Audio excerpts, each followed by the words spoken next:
ओम शांति। आज 10 सितंबर 2024 के बाबा के अनमोल मधुर महावाक्य सुनेंगे। आज की बाबा की मुरली हमें धारणा युक्त और योग युक्त बनने की विशेष प्रेरणा देती है। बाबा कहे, बच्चे सेफ्टी फर्स्ट। और हम बच्चों के लिए सेफ्टी का कौन सा सबसे पहला साधन है? वह है योग। बाबा कहे, जितना तुम योग में रहेंगे तुम्हारे मैनर्स भी सुधरते जाएंगे और विकर्म भी विनाश होते जाएंगे। साथ ही साथ बाबा कहे, तुम्हारी कर्मेंद्रियां शीतल होने लगेंगी। याद में ही बल भी मिलता है, तो माया पर विजय भी प्राप्त कर सकते हैं। बाबा कहे, ये योग ही ज्ञान तलवार में जौहर भरता है। याद से ही बहुत मीठे सतो प्रधान बनने लगेंगे और कोई भी हमसे नाराज नहीं होंगे। इसलिए याद की यात्रा में कमजोर नहीं बनना है। बाबा कहे, अपने आप से पूछना है, मैं याद में कहां तक रहता हूं? और उसी के लिए बाबा ने हम बच्चों को महामंत्र दिया है, बच्चे मन मना भव। इस मंत्र में बहुत खूबियां हैं। इसी मंत्र से तुम पवित्र पावन बनते जाएंगे। तो इसलिए ये याद के मंत्र को सदा स्मृति में रखना है कि हमें अब सतो प्रधान होकर के घर जाना है। सुनते हैं आज के बाबा के अनमोल मधुर महावाक्य। ओम शांति। मीठे बच्चे, माया को वश करने का मंत्र है मन मना भव। इसी मंत्र में सब खूबियां समाई हुई है। यही मंत्र तुम्हें पवित्र बना देता है। आज की मुरली से प्रश्न है, आत्मा की सेफ्टी का नंबर 1 साधन कौन सा है और कैसे? उत्तर, याद की यात्रा ही सेफ्टी का नंबर 1 साधन है, क्योंकि इस याद से ही तुम्हारे कैरेक्टर सुधरते हैं। तुम माया पर जीत पा लेते हो। याद से पतित कर्मेंद्रियां शांत हो जाती है। याद से ही बल आता है। ज्ञान तलवार में याद का जौहर चाहिए।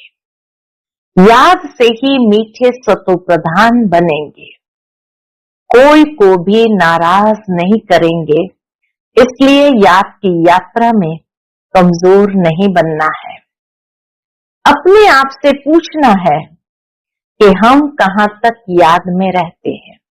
बाबा कहे, अपने आप से पूछो, हम कहां तक याद में रहते हैं। ओम शांति। मीठे मीठे रूहानी बच्चों को रोज रोज सावधानी जरूर देनी होती है। कौन सी? Safety first. सेफ्टी क्या है?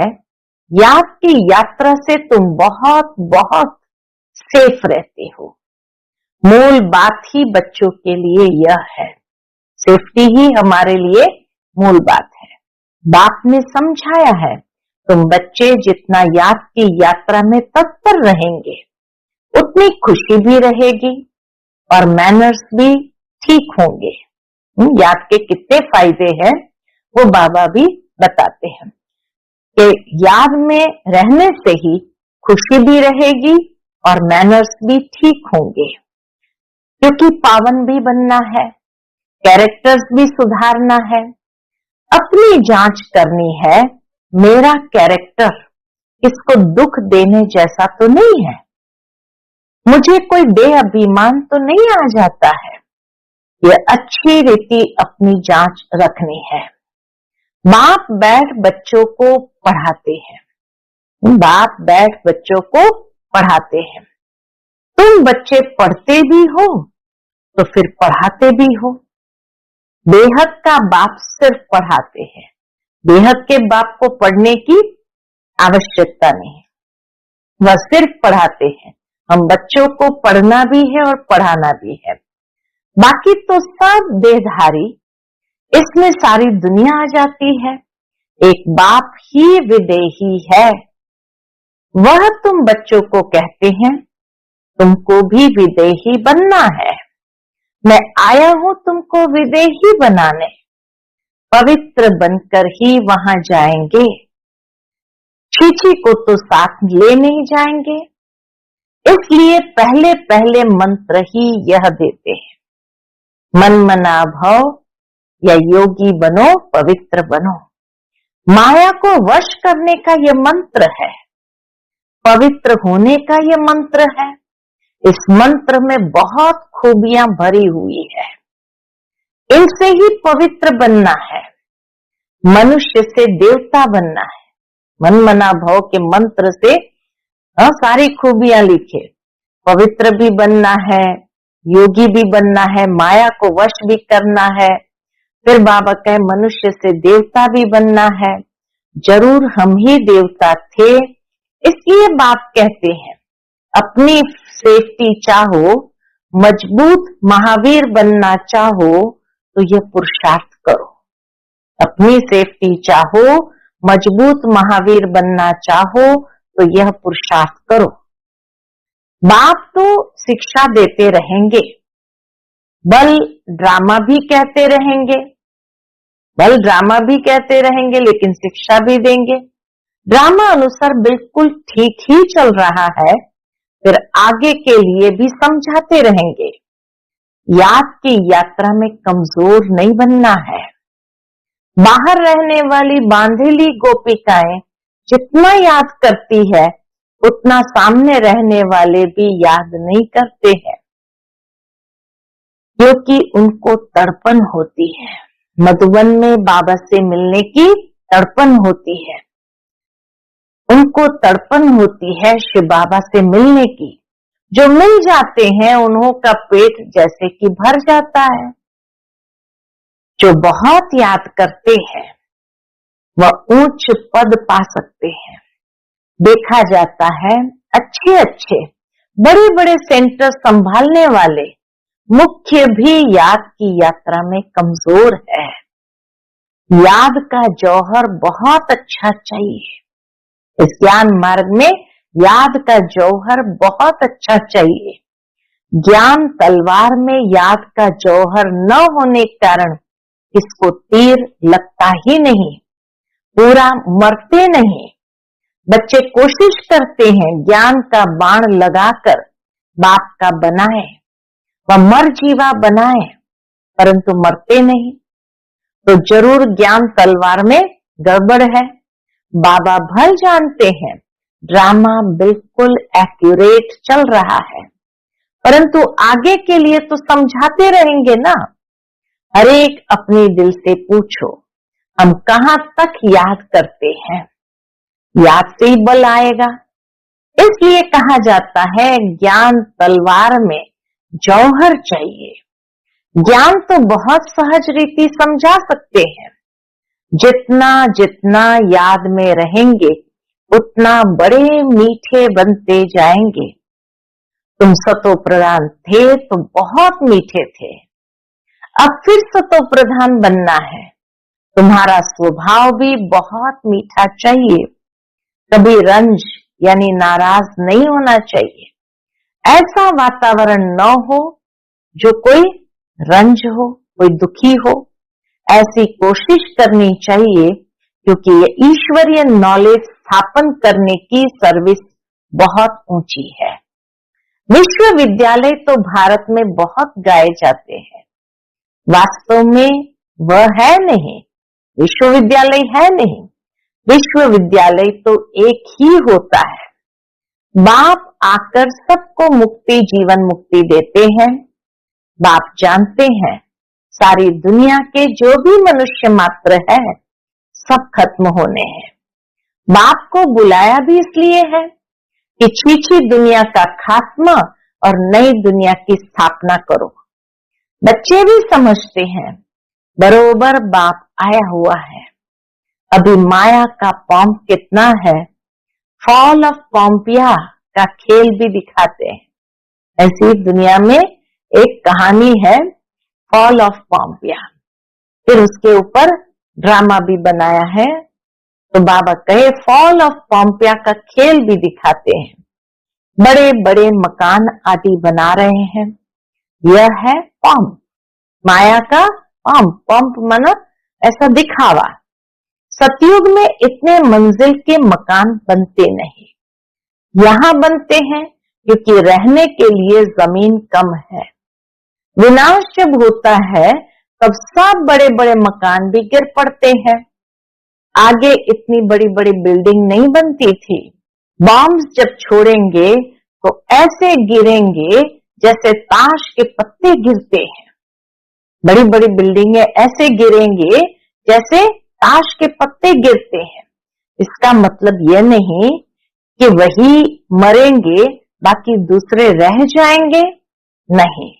जो जहां होगा, चाहे समुद्र पर हो, पृथ्वी पर हो, आकाश में हो, पहाड़ों पर हो, उड़ रहे हो, सब खत्म हो जाएंगे।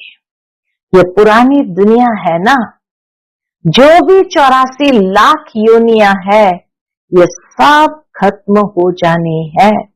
बाबा कहे ये ड्रामा का खेल ही ऐसा बना हुआ है, कोई कहां भी होगा। जैसे कई लोग सोचते हैं ना, बड़े बड़े बंकर बना दो, उसमें हम छिप जाएंगे। बाबा कहे सब चाहे आकाश में उड़ रहे होंगे, वो भी खत्म हो जाएंगे। वहां नई दुनिया में ये सब या कुछ भी होगा नहीं। जो कुछ भी इन आंखों से दिखाई देता है, बाबा कहे वहां नई दुनिया में ये कुछ भी होगा नहीं। न इतने मनुष्य होंगे, न मच्छर, न जीव जंतु आदि होंगे। यहाँ तो ढेर के ढेर है। अब तुम बच्चे भी देवता बनते हो तो वहां हर चीज सतो प्रधान होती है। यहाँ तो बड़े आदमी के घर में जाएंगे तो बड़ी सफाई आदि रहती है। तुम तो सबसे जास्ती बड़े देवता बनते हो। बड़े आदमी भी नहीं कहेंगे, देवता कहेंगे। तुम बहुत उच्च देवताएं बनते हो। ये कोई नई बात नहीं है। 5000 वर्ष पहले भी तुम यह बने थे, नंबरवार। यह इतना किचड़ा आदि वहां कुछ भी नहीं होगा। बच्चों को बड़ी खुशी होती है, हम बहुत उच्च देवता बनते हैं।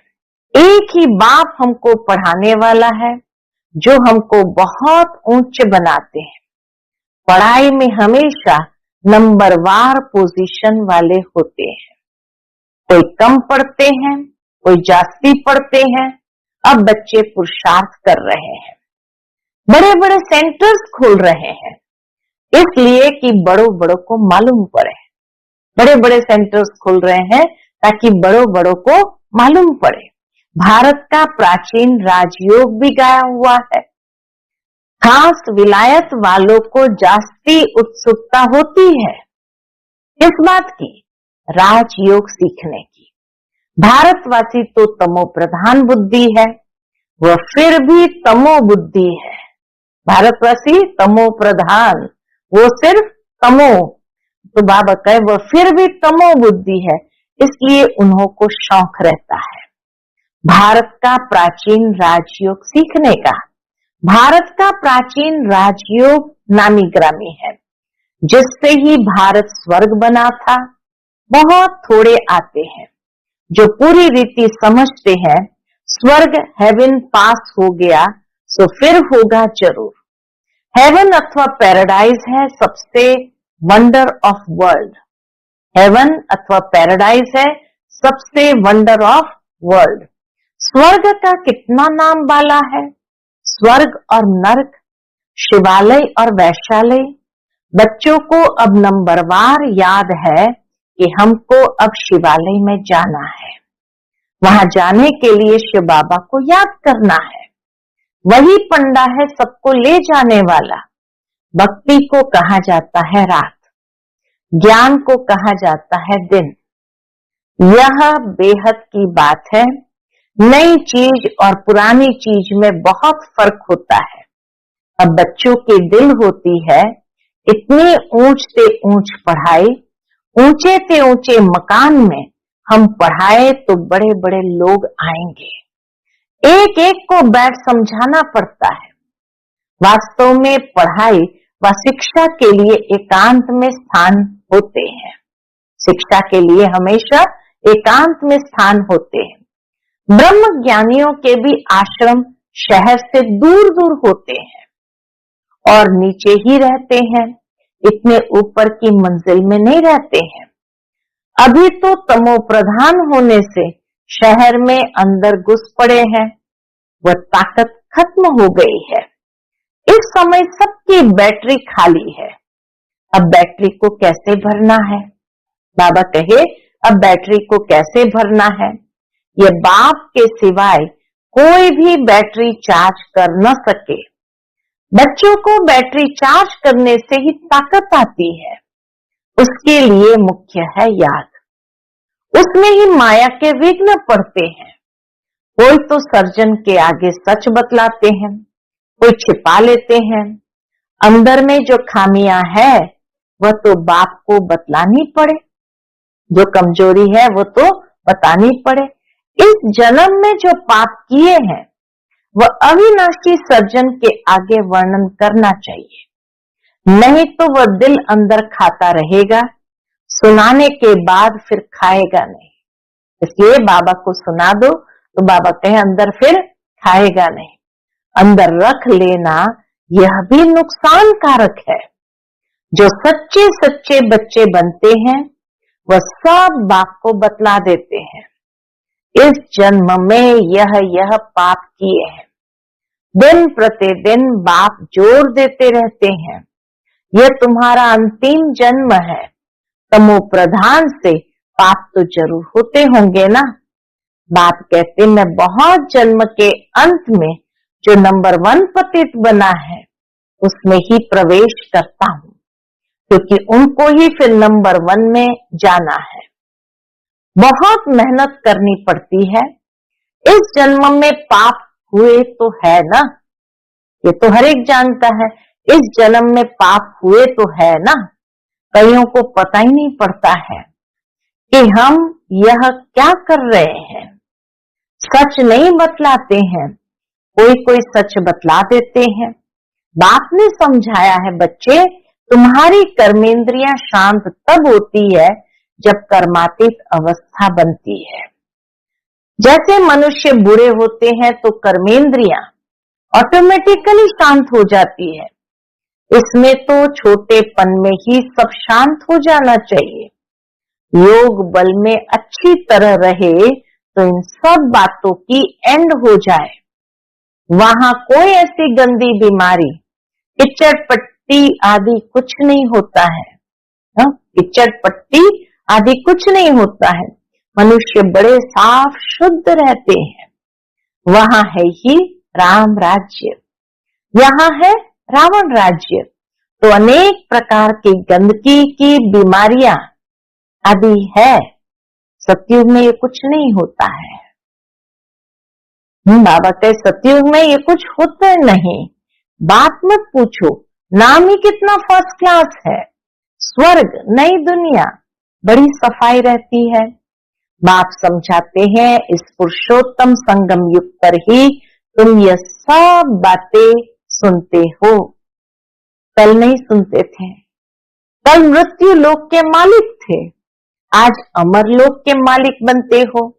निश्चय हो जाता है कल मृत्यु लोक में थे, अभी संगम युग पर आने से अमर लोक में जाने के लिए तुम पुरुषार्थ कर रहे हो। पढ़ाने वाला भी अब मिला है। जो अच्छी रीति पढ़ते हैं तो पैसे आदि भी अच्छा कमाते हैं। बलिहारी पढ़ाई की कहेंगे, यह भी ऐसे हैं। इस पढ़ाई से तुम बहुत ऊंचे पद पाते हो। अभी तुम रोशनी में हो, यह भी सिवाय तुम बच्चों के और कोई को भी मालूम नहीं है। तुम भी फिर घड़ी घड़ी भूल जाते हो, पुरानी दुनिया में चले जाते हो। भूलना माना पुरानी दुनिया में चले जाना। अभी तुम संगम युगी ब्राह्मणों को मालूम है कि हम कलयुग में नहीं है। ये सदैव याद रखना है कि हम नए विश्व के मालिक बन रहे हैं। बाप हमको पढ़ाते ही है इसलिए, नई दुनिया में जाने के लिए। यह है शुद्ध अहंकार, शुद्ध नशा। यह है शुद्ध अहंकार, शुद्ध नशा। वह है अशुद्ध अहंकार, अशुद्ध नशा। तुम बच्चों को तो कभी अशुद्ध ख्यालात भी नहीं आने चाहिए। पुरुषार्थ करते करते आखिर पिछाड़ी में रिजल्ट निकलेगी। बाप समझाते हैं इस समय तक सब पुरुषार्थी है। इम्तिहान जब होता है तो नंबरवार पास हो फिर ट्रांसफर हो जाते हैं। तुम्हारी है बेहद की पढ़ाई, जिसको सिर्फ तुम ही जानते हो। तुम कितना समझाते हो। नए नए आते रहते हैं बेहद के बाप से वर्षा पाने के लिए। भल दूर रहते हैं फिर भी सुनते सुनते निश्चय बुद्धि हो जाते हैं। ऐसे बाबा के सन्मुख भी जाना चाहिए। जिस बाप ने बच्चों को पढ़ाया है, ऐसे बाप के सन्मुख तो जरूर मिलना चाहिए। जिस बाप ने बच्चों को पढ़ाया है, ऐसे बाप से सन्मुख तो जरूर मिलना चाहिए। समझकर ही यहाँ आते हैं। कोई नहीं समझे हुए हैं तो भी यहाँ आने से समझ जाते हैं। बाबा कहे यहाँ आने से समझ जाते हैं। बाप कहते हैं दिल में कोई भी बात हो, समझ में नहीं आती हो तो भल पूछो। बाप तो चुंबक है ना, जिसकी तकदीर में है वह अच्छी रीति पकड़ सकते हैं। तकदीर में नहीं है तो फिर खलास, सुना अनसुना कर देते हैं। यहाँ कौन बैठ पढ़ाते हैं? पूछते बाबा, यहाँ कौन बैठ पढ़ाते हैं? भगवान, उनका नाम है शिव। शिव बाबा ही हमको स्वर्ग की बादशाही देते हैं। फिर कौन सी पढ़ाई अच्छी? तुम कहेंगे हमको शिव बाबा पढ़ाते हैं जिससे 21 जन्मों की बादशाही मिलती है। ऐसे ऐसे समझाते समझाते ले जाते हैं। बाबा हमको ऐसे ऐसे समझा समझा करके ले जाते हैं। कोई तो पूरा न समझने कारण इतनी सर्विस नहीं कर सकते हैं। बंधन की जंजीरों में जकड़े रहते हैं। बंधन की जंजीरों में जकड़े रहते हैं। शुरू में तो तुम कैसे अपने को जंजीरों से छुड़ाकर आए, जैसे कोई मस्ताने होते हैं। ऐसे भागे जैसे कोई मस्ताने होते हैं। यह भी ड्रामा में पार्ट था। जो कशिश हुई ड्रामा में भट्टी बनने थी। जीते जी मरे फिर माया के तरफ कोई कोई चले गए, फिर भी कोई कोई चले भी गए। युद्ध तो होती है ना, माया देखती है। इसमें बड़ी हिम्मत दिखाई है। इसमें बड़ी हिम्मत दिखाई है। अब हम भी ठोक कर देखते हैं पक्के हैं व नहीं। तो माया भी ठोकना चालू करती है। बच्चों की कितनी संभाल होती थी, सब कुछ सिखलाते थे।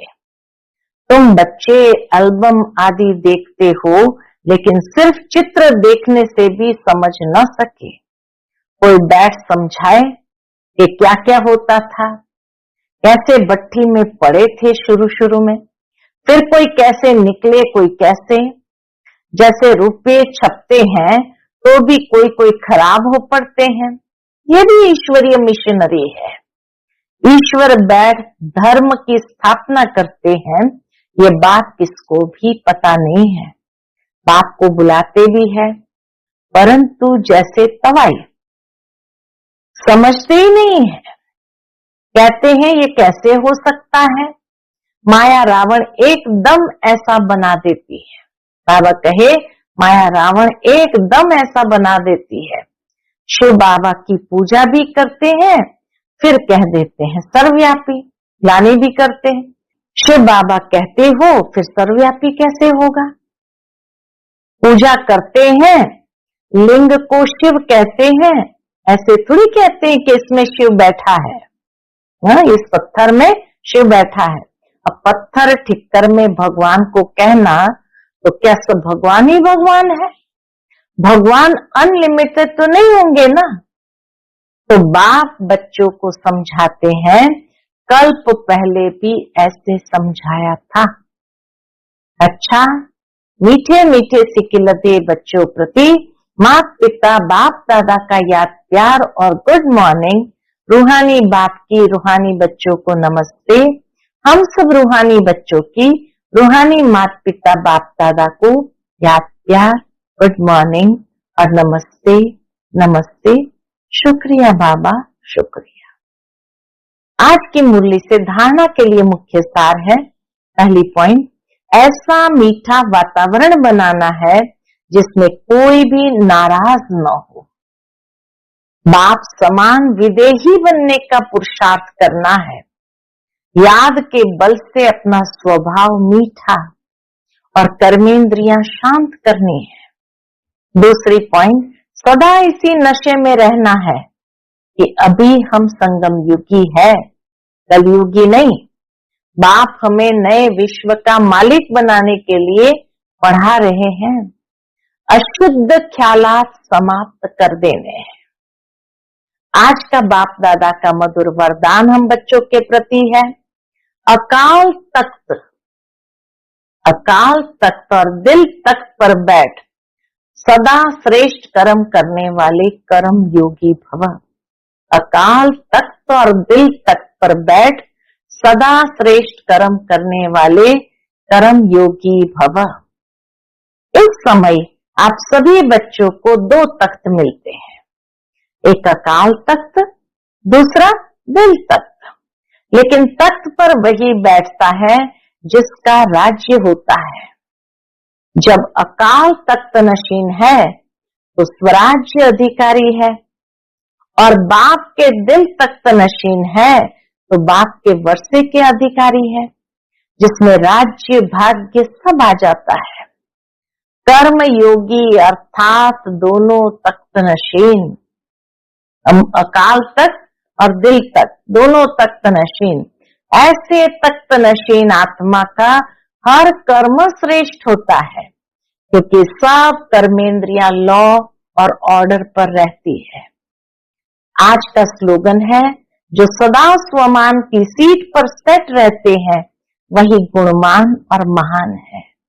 जो सदा स्वमान की सीट पर सेट रहते हैं वही गुणवान और महान है। अच्छा, ओम शांति।